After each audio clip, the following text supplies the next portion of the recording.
You know what else is rigged, chat? You know what else is rigged? Capitalism. So let's learn from a little place called Policy Ed, I guess. This is called The Problem with Wage and Price Controls, Lessons from the 1970s. Let's learn about money together, chat. I'm sure this is going to be fine. And with our economy, we look to our... Wait. When bad things happen with our economy... Okay. Yeah, closed captions? Nope, that's in... wait, why are the closed captions in subtitles? Portuguese? Auto-translate into English, I guess? There we go. Can we try that again? When bad things happen with our economy, we look to our elected leaders for solutions. Okay, that's not... Missions Enclosed can talk Paula chants. These books are neither... Okay. That's not really working, is it? It's not really working. And the natural response from our politicians is to do something, anything, to ease the pain. Okay. Their solution is often to artificially change how much things cost. Typically, this means mandating lower prices or higher wages. Okay. But true market-based prices and wages give us vital information, like what consumer preferences are, or how valuable a certain professional skill might be, or the availability of a particular resource. And Jesus.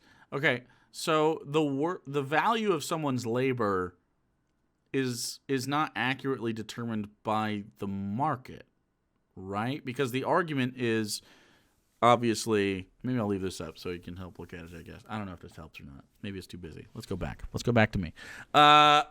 This is okay. So a leftist argues correctly, in my opinion, and I think all of your opinions at least, that the value of someone's labor is because, again, you're selling your you're selling your body and your time, your muscles and bones, as it were, your brains and bones, brains and muscles, muscles and brains, whatever. You're selling, literally your finite amount of time on the planet. You're selling the well-being of your body, most likely, and definitely, you're using it in some way, whether it's just sitting there and typing and using your brain power, or using, breaking concrete with a sledgehammer. You're selling these things. And then that has a value to whoever hires you. So the argument is from leftists is, say you're working at a restaurant. If I produce labor and we sell this food and people enjoy it and they come back and all that and we make profit, I should get a cut of the profit.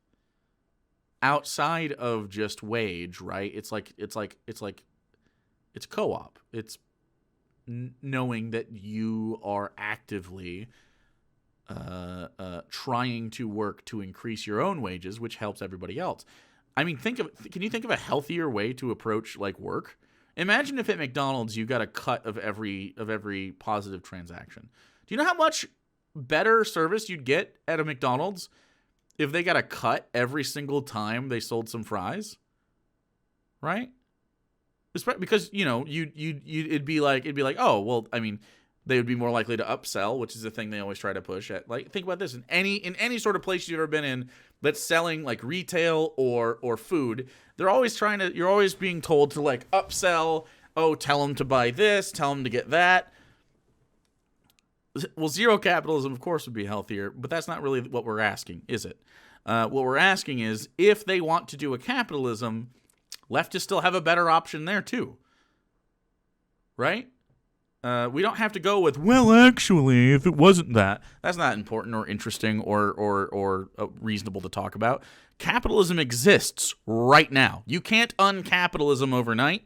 You can't uncapitalism anywhere else. Right? It has to be a slow and methodical transition from capitalism to something else, or it just doesn't work. But why? Sorry, it just doesn't work. Like I said, it's like a pool. Capitalism is a pool. We are in the pool. You can't walk out of the pool and be dry immediately. It's just not how it works. The water clings to you. There's pieces of it that we need to over time, it just naturally will shed off of us, and eventually we'll be on dry land, and that's how it works, right? So similarly, if you want capitalism to exist, then having people involved in the profit-making aspect of it at all levels, right? And I'm fine if the boss makes more money. I think that makes sense in a hierarchical workplace. It makes sense that the employees get to vote on these things, right? Who among us gets to be a manager? Okay. All right. Who among us gets to be part of the ownership group? Who among us gets to be, has put in the time for this? Do you have the aptitude for that? It's just democracy in the workplace. And then you can say like, okay, well, every year we'll sort of talk about this, and maybe you could have provisions in mind where you can't get rid of someone's unless they violate one of the bylaws of the company or whatever you got. They can't be just fired outright for just maybe you don't like them. And there could be a lot of different things. It could be very equitable, and of course, this is in a situation where capitalism would be untied from survival, right? You'd have access if you were completely out of work and you had nothing that you could do. You would still have the option of having shelter. You'd still have UBI. You would still have food and water provided to you. You'd still have access to the internet. You could get government phones and stuff like that. You could have access to, of course, health care along the way in case maybe your health is the reason you can't work. And then you would also have maybe you were in restaurants for a while and you're just like, man, it's just like isn't for me. You would be able to have, of course, a situation where schooling was provided to the populace, and you could learn a new vocation at any stage of life. At any stage of life, you could opt out of whatever you're doing and go get educated and become good at a career that you think you have aptitude for. And of course, it would sort itself out, right? I have a question about UBI. So with people can work to buy stuff that isn't needs, right? How would people like me who can't work be able to buy wants? Well, that's exactly what it is. No. So UBI isn't in place of survival, right? So survival is free. Shelter. And we've talked about how I envision it before, and I think it's probably, you could expand on it. You could probably constrict it a little bit if you wanted to, but I think everyone basically needs a place to sleep that's safe, a place for reasonable amounts of like leisure, like a little bit of place to like be creative and like maybe watch TV or something like that. You need a place to cook food, you need a place to clean yourself, and a place to go to the bathroom. That's pretty much the needs of everybody in their shelter, right? A basic shelter. And I mean like apartments, it could be like a studio apartment or a 2-bedroom, whatever. And it's just provided, these are just government provided shelters, okay? What this does is, number one, obviously, homelessness is eradicated overnight. It's just done, right? Chick with stick, thanks for the follow. Number two, you would provide everyone with food and water at any level. You could just go to government store and you could be one person and they'd be like, okay, here's your spending limit. Go ahead and get whatever you'd like for the week or whatever, right? And then you just make sure that is enough. Or you could even just like whatever you want, because at a certain point you don't need stuff you don't need, right? This would be like a needs place. You're not selling like Doritos necessarily. You're not selling like stuff like that. But I mean like stuff that where a person can survive. I'm not talking rice and beans either. It's not shit. But it's like survival stuff. You'd have access hopefully to some sort of produce. Locally sourced, probably community based. You could have access to some stuff, like we could have a government brand milk or something that's subsidized. You could have government brand bread or whatever. You could also partner with different stores around the place and they could donate stuff. It could manifest in a bunch of different ways. However it works out, and we have plenty of food in the United States that we should never have hunger ever. Take care of this. Boom. Now you have all of those things. It can even be delivered if you have a disability or whatever, or maybe it can just be delivered. I don't know. Plus, then on top of that, you have internet access, okay? And this is all taken care of. You have internet access. Everyone should just have internet access anyway. But I'm fine where if you're on base UBI, maybe you don't pay for it. I'm also fine where you don't pay for it at all, but obviously that's a hard sell to some capitalists and libs and shit like that. So I'll start where I can start, and we'll work from the bottom up. But this is the bare minimum of how we should live. Right? It doesn't have to be the best internet ever. You don't have to have a gig down and up. Okay? But, 70 down, 5 up. You know what I mean? Let someone interact with stuff, because the internet is integral to how we operate. I'm not talking about just social media and stuff, although I find that something that you could do. I have no problem with you living in a government home for the rest of your life and just enjoying yourself in your single room apartment with whatever goes on there and having UBI. I don't care. Live your life. Whatever makes you happy. Absolutely fine with that. There's no lazy. Lazy is stupid. Live your life. Be happy. Most people don't want to just lock themselves in a room and do nothing forever. Most people. There might be a few, right? And some of you might joke, but I would love that. You wouldn't. You take about. I mean, we all went through fucking quarantine. Okay, you need to reach out and talk to people. We agree. Most people need some sort of interaction, even if it's online, right? So after that, after those needs are met, you have basically everything. Then you have UBI on top of that. Now, I would say UBI is minimum $1,000 per month. Minimum. Probably 2 checks of $500. That's not a lot of money.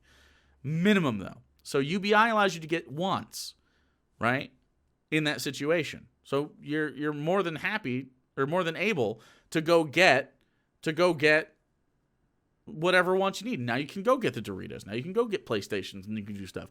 It keeps the economy moving as well, and it also allows people to get up out of their situation if they want to get out of their situation and have upward mobility, because, maybe I got to save for a car and I can't find a job yet. Well, I have a place to stay. I'm going to save up for a nice car, and I want to drive for a living. Whatever. I want to deliver for a living. I had a fuzzy on my glasses. Maybe you want to go to college or something after. As a disabled person, social media is essential. Exactly. And I just have an autoimmune disorder that makes movement difficult. My best friend is severely agoraphobic and wouldn't have any interactions. Exactly. So there's people that these are totally valid ways to live your life. No problem with that whatsoever. None. And I don't know why.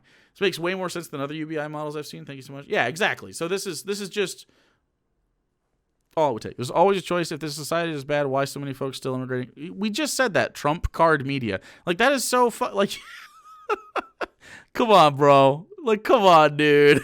Good call, baby bird. Good call. Are you listening to words, or you're just waiting for your chance to speak? Well, you can't anymore in this chat, so why don't you go ahead and listen for a while. Rocky Burns, thanks for the 3 months. Yeah, it's...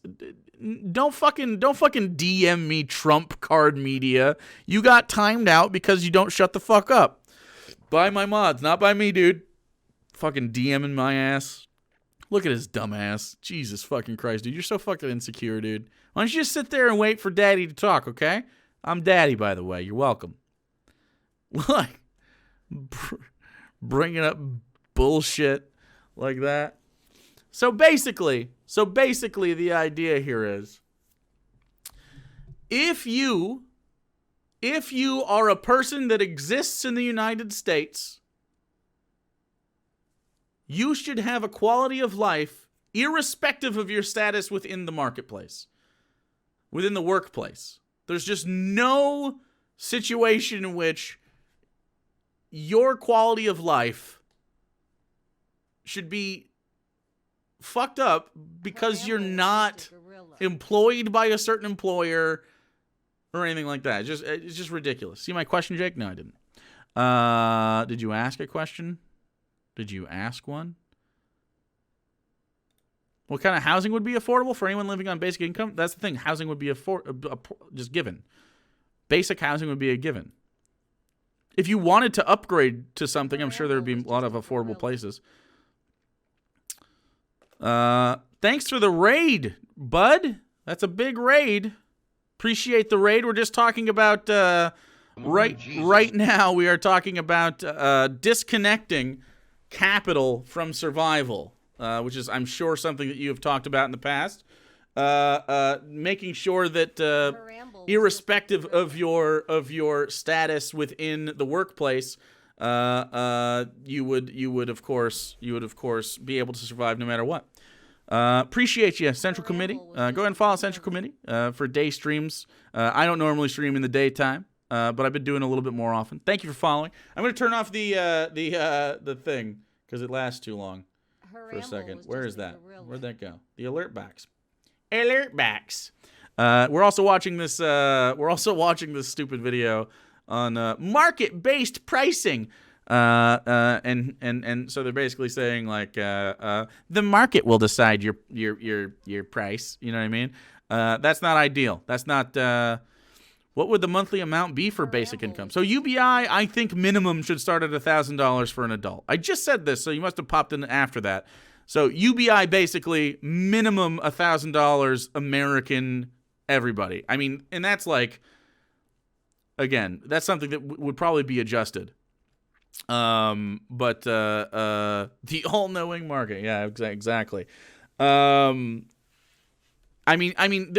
Anyone who's lived in poverty at all, you know that you're busting your ass almost always, or you're injured, or you have some sort of illness that prevents you from doing things you want to pursue. Like there's not like lazy people really, right? And even laziness in itself is a concept based entirely around the concept of your value in a fucking capitalist marketplace. It's just not a thing.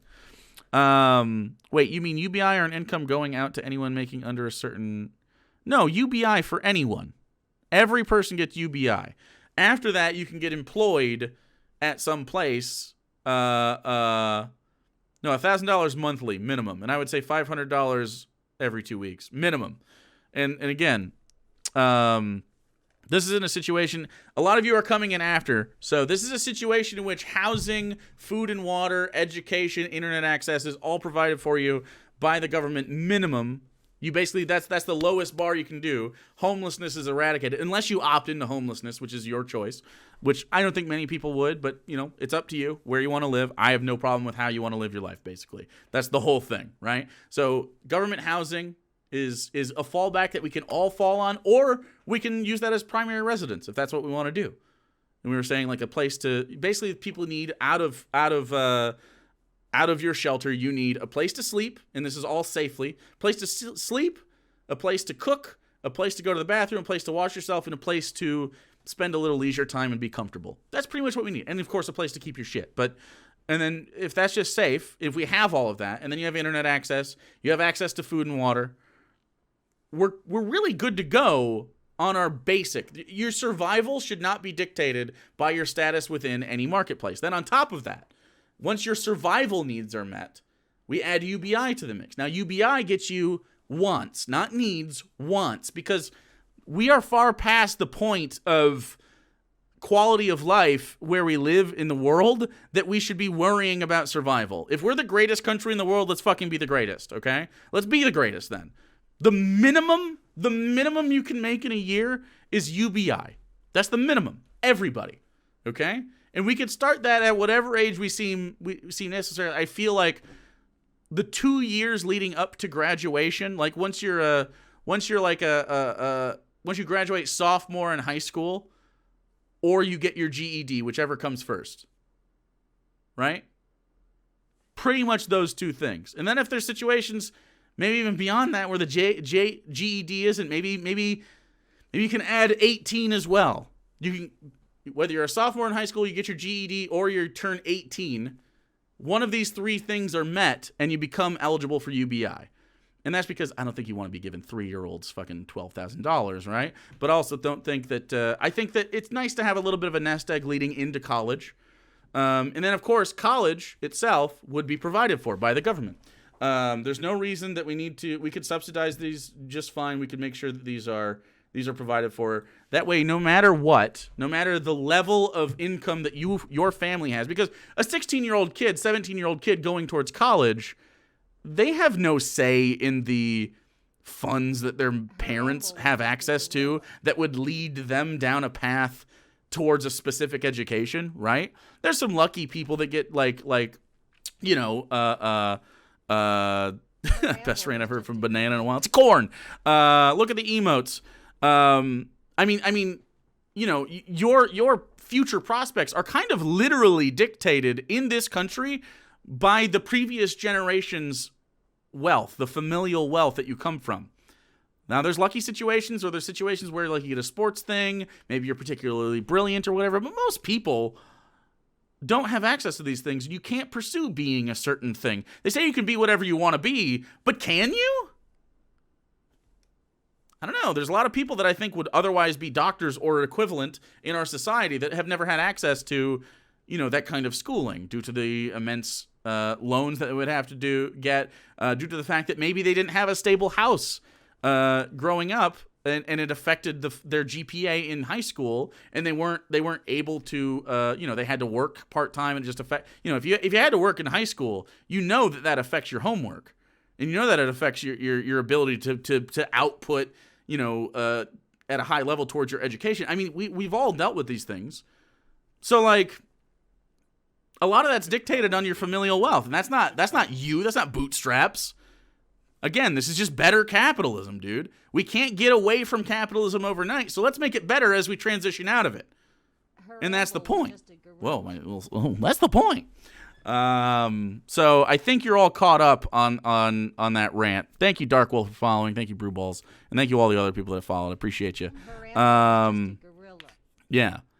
Suffer from rheumatoid and osteoarthritis. Sometimes I can't even move my joint without being in extreme pain. I can't even work. That's why I got my SSI. Exactly. And then for those of us that have chronic pain, I am one of these people.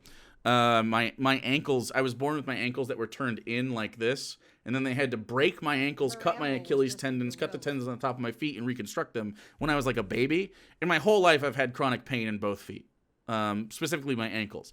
And then I was an athlete in high school. I tore my Achilles up, and now I can't really do that kind of activity. Like walking around for a day just hurts my ankle. And so, I've turned into a bigger guy because of that, pretty much, because I can't be as active as I'd like to be. And there's a lot of stuff that I can't do anymore. Like I used to run restaurants for a living. That's untenable. I would come home and fucking be on the verge of tears. Because my ankle, I'm telling you, my ankle doesn't move. I can't, how you can, do this with your foot? I can do this. And I'm not really joking.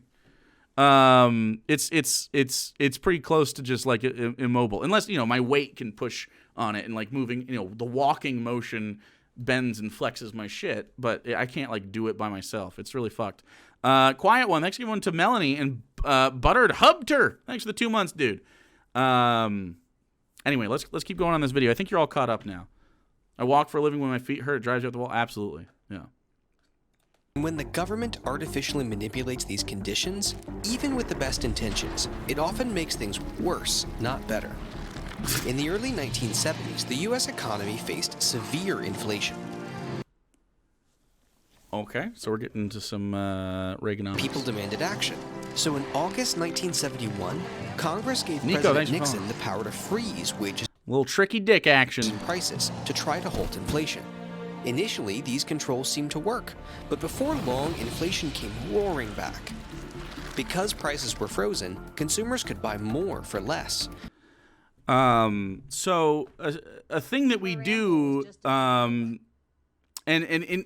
Baby Bach Choi, thanks for following. So a thing that we do in the United States and a lot of places do in general is you have to make sure that prices of certain things stay affordable irrespective of actual cost.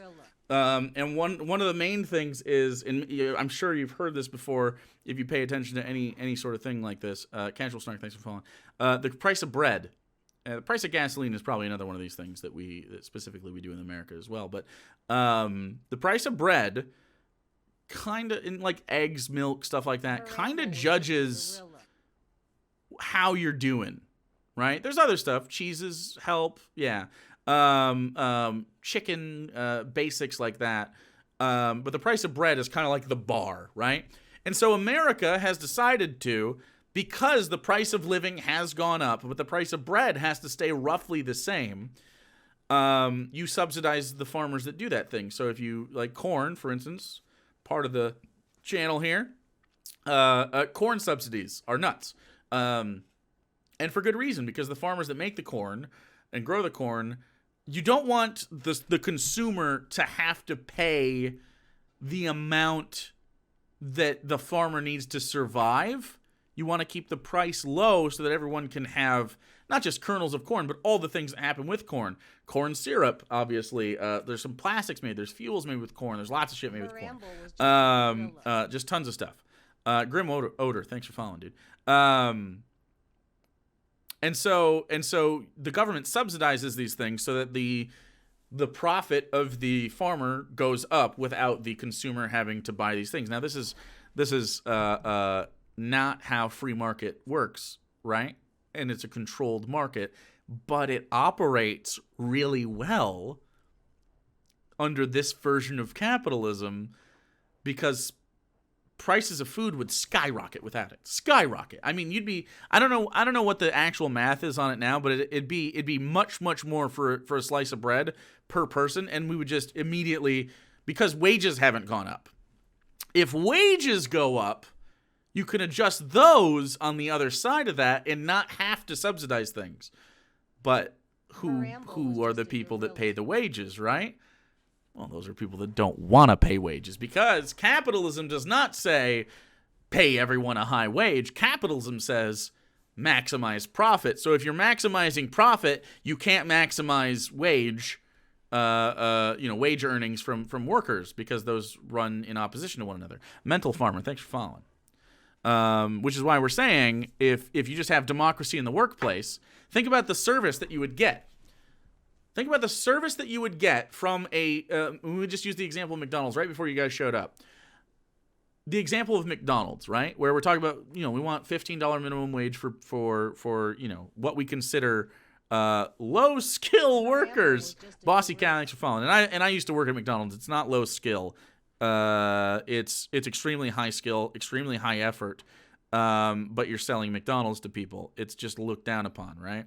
And I did it so I could go to school at the same time, because it's one of the only places that allows you to have super malleable sort of schedules, I guess, with them. McDonald's is one of those places that you can work for 3 hours a day sometimes and move your schedule around. It's very easy for that. But imagine the kind of quality that not only would you receive as a consumer at McDonald's, say you go there for your nuggies, of course, right? And if you drop 10 subs in chat, like we say around here, that comes with 2 sauces, because they give you 2 sauces for the 10-piece at Mickey D's. Same thing, same exact thing. So Batty Bell, people like that, you guys get a lot of sauces. James Bong and Ferret, thanks for following. Imagine not only the quality from a consumer perspective that you would get, because a McDonald's employee, if McDonald's could be democratically run, they would have a share in the profit, right? So as a consumer, that person gives a shit about the interaction with you in a way that McDonald's employees, why would they give a shit? They're not incentivized to fucking care. They're paid peanuts to work fucking super hard all day long. Really terrible. But imagine if they got cut into the profits. Now, things like that we hate, like upselling. Like if you worked at McDonald's or JCPenney or Macy's or any of these places that are in retail or food service, you've upsold someone probably, right? Oh, hey, would you like to upgrade that to a large size for 30 cents more or something? Would you like to sign up for our credit card? I know you Ulta workers. Shit like that, right? Yeah, young Americans against socialism are stupid. If you just incentivize them, they would have a piece of the pie of the profit, so to speak, in McDonald's. Those workers would upsell you inherently. They'd be like, well, I would love to make a little bit more money.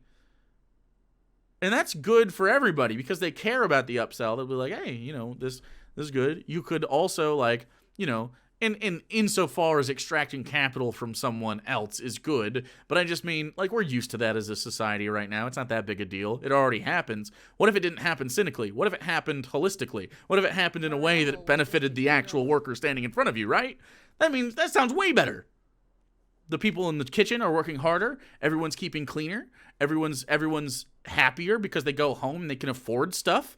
And if people can afford stuff when they leave McDonald's as their job, guess what? The community that lives around the McDonald's is also making more money because now they're going bowling on the weekends with their friends. They're going to movies. They're buying your credit, or they're getting your JCPenney credit card. R.I.P. malls. They're going out and getting food from restaurants. They're coming to McDonald's on their off days. All of this carries over into itself. It's just a better version of capitalism, dude. Ironic Krempt, Ferret, and Meow, thanks for following. But businesses didn't have enough financial upside to produce enough to meet the demand. This led to widespread shortages, including the infamous gas crisis that plagued the decade, from Nixon to Ford to Carter. Thankfully, we eventually escaped the runaway inflation of the 1970s. But that hasn't stopped policymakers from looking to wage and price controls in other forms. There's also so much that goes into inflation in general. I mean, we came off a huge economic boom after the World War II. Then we had Korea. Then we had Vietnam. And then we had destabilization in places that we got gas from. The way we chose to do fuel, the way we depended on it in a way that we don't quite as much now because we have alternatives. I mean, it just coalesced into a big fuck off problem. Point against this video, and that train is good, car bad. Forms to try to alleviate economic pain. Consider the 2020 COVID pandemic. Demand quickly skyrocketed for masks and other items. Are those butt wipes? That's butt wipes, chat. These are butt wipes. I gotta say, can we take a caveat on the side? Caveat on the side, okay? Very important messaging from your boy, Papa Corn, okay? Very important messaging. Take care of your buttholes, okay? Your buttholes are important. All right? You spend a lot of time with your butthole. Most of your life is spent with a butthole, I think, mathematically. Take care of your butthole, guys, okay? Wipe with healing aloe wipes. Make sure that you get the deuce off of there. Use a bidet, hose it down. Your butthole's important, okay? You're leaving your butthole out to dry in a bad way, okay? Drying with crusty poo-poo on it, okay? Don't just wipe. Get yourself something and take care of your butt, okay? It deserves it. Your butt deserves it. Don't take your butthole for granted. Absolutely. Is this a Hello Tushy sponsored promo? What's Hello Tushy? What's that? I don't know. Is that a brand of something? Let me tell you, working at a grocery store when the toilet paper rush in 2020 was happening, it was wild. Wipes destroy plumbing? I mean, they do if you buy bad wipes. I buy biodegradable wipes because I'm bougie like that. Please subscribe. Please subscribe. Bidet company that advertises through streamers and YouTubers. I wish. Toy, thanks for the 50 biddies. The oil crisis was not part of price control. It was due to being addicted to oil less than we still have. Well, of course, yeah, absolutely, yeah. Tushy? I don't know what that is. Oh, is that what you were saying it was? President Ronald Reagan ended the middle class when he destroyed the tax system. No tax for the crazy rich equals no money for your employees. Absolutely true. Absolutely true. But anti-price gouging laws prevented prices from rising with the demand. So consumers bought more than they needed, and the people who needed them most couldn't get them.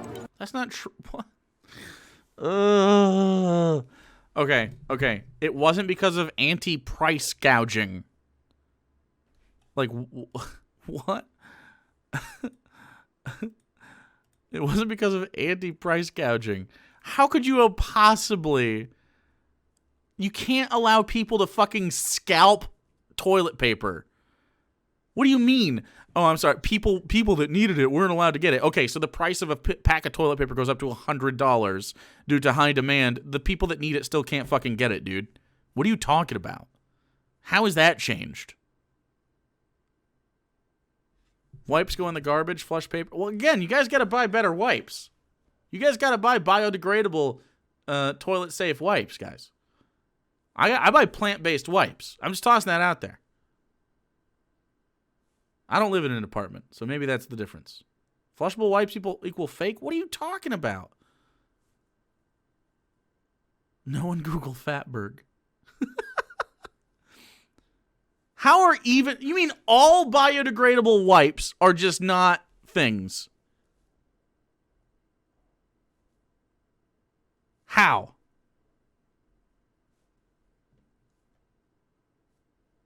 I'm going to wipe my ass so much with them. You can't flush those? What? Yeah, I disagree with you. They don't degrade fast enough? Her ramble was just a gorilla.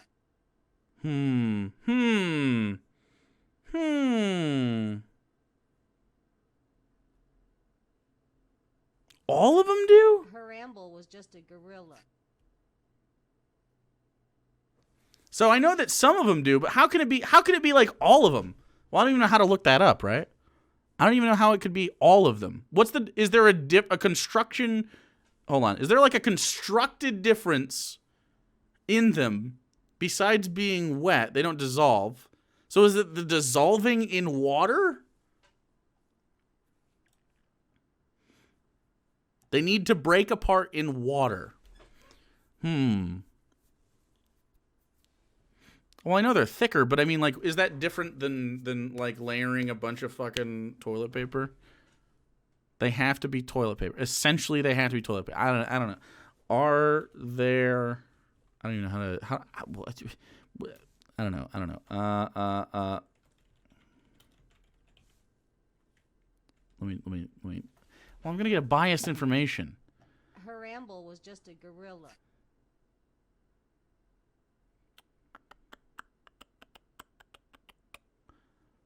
Now we gotta look. See, I can't. It's hard to Google that question. Like, there's gotta be. I can't imagine there's zero, right? There's gotta be a good flushable boy somewhere.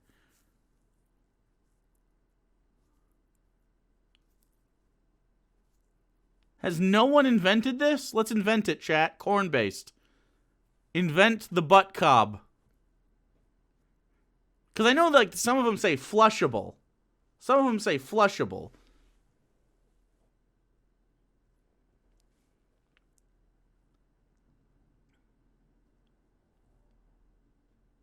We need the seashells. True. No, we need the butt cob. I think we need the butt cob. Personally. I feel like that would feel really nice. Here. Kind of a different subject, but ear. I don't even know how to say that. I don't even know how to. Let's see. Where are they at? Yeah. Okay. I'll show you. Okay. So, they make these. Okay? This is science, chat. This is just science. They make these.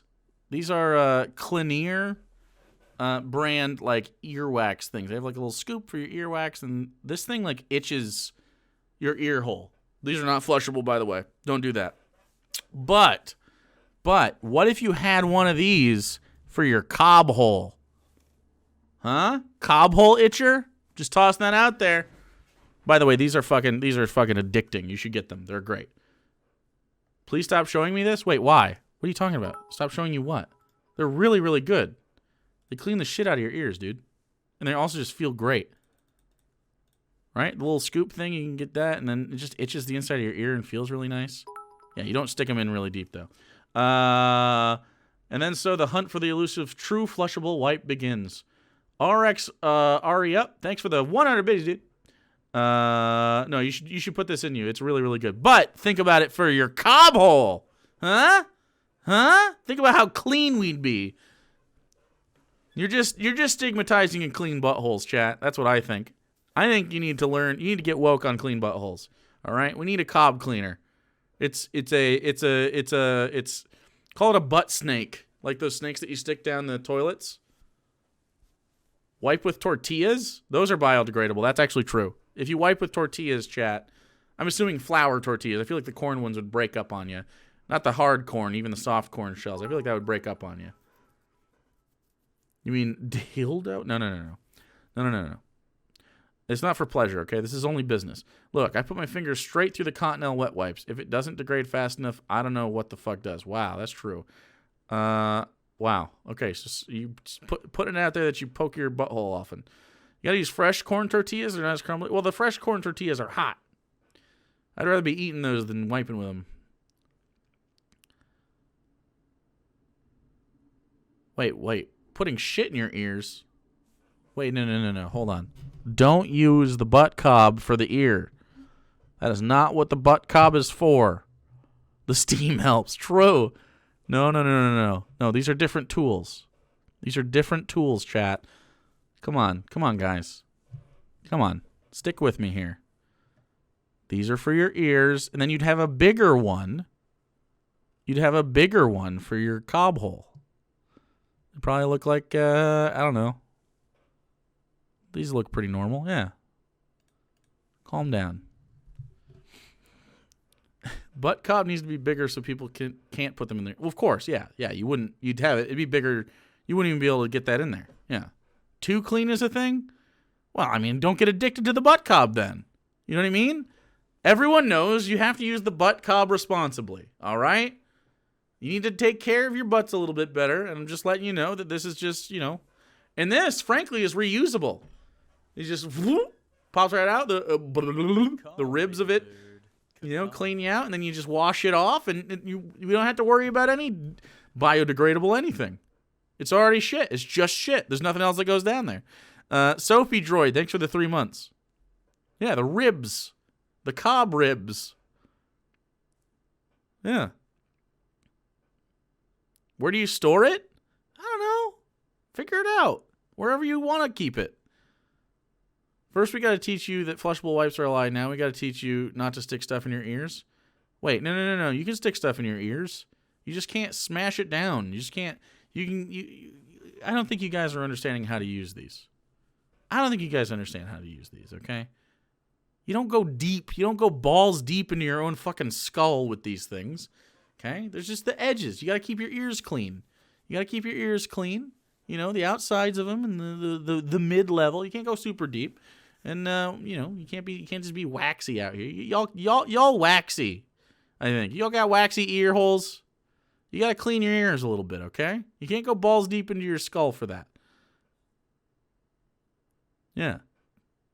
I'm not saying be obsessive with it. I'm just saying sometimes you get a little bit of stuff going on. You sort of like, ooh, feels good. Saying you need a butt cob, you need ear cobs. We need many cobs for many things. Nose cobs? Let's do it. Yeah. I only ever really clean out the shell of my ears. Well, maybe some of us are waxier than others. I don't know. I don't have like super precocious earwax either. Cob catheters? Jesus Christ. You fucking people. Substantially increasing the federal minimum wage is another example of well-meaning but precarious intervention. Increasing the federal minimum wage is often positioned as a way to help the poor. Yes. But in reality, the natural results of an increased minimum wage are greater competition for lower-skilled jobs. No, it isn't. It just isn't. That isn't the case, okay? It just is not the case. You are not going to have a fucking McDonald's and then the minimum wage is raised to $15 over progressively a certain amount of time. And then other wages go up too, and everyone just makes more money, and you're fine. It's not you don't require a college degree. Restaurants already have a labor shortage because no one wants to fucking work for peanuts anymore, right?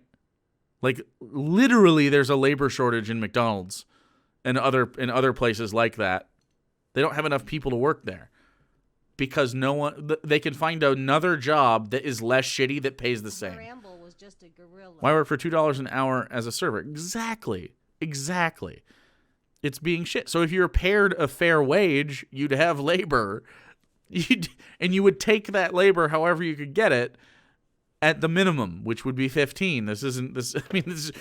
I don't know if the minimum wage went up when I worked at McDonald's. By the way, it was still McDonald's. I don't know. Frantically Gaming, thanks for following.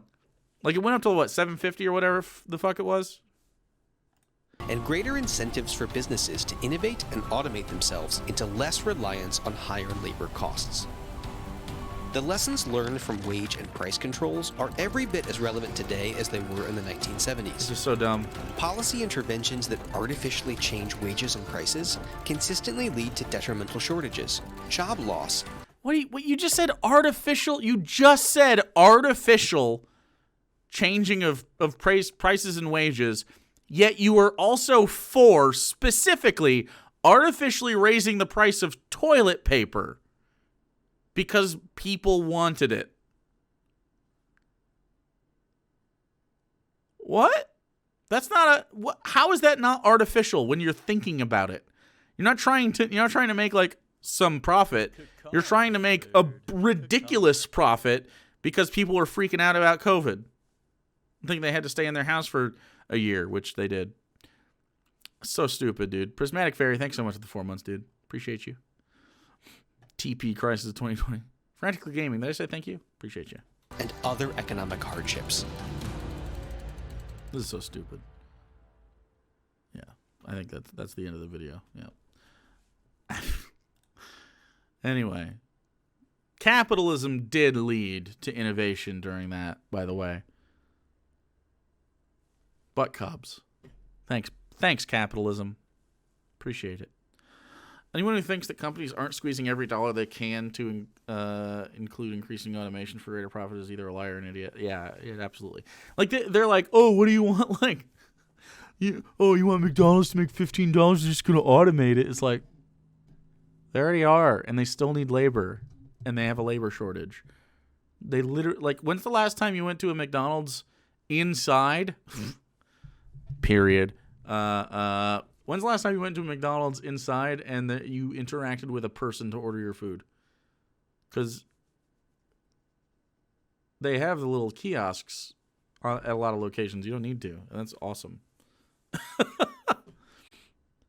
Yo, I just did a fat dab. I'm very happy for you, dude. Sometimes you got to do fat dabs.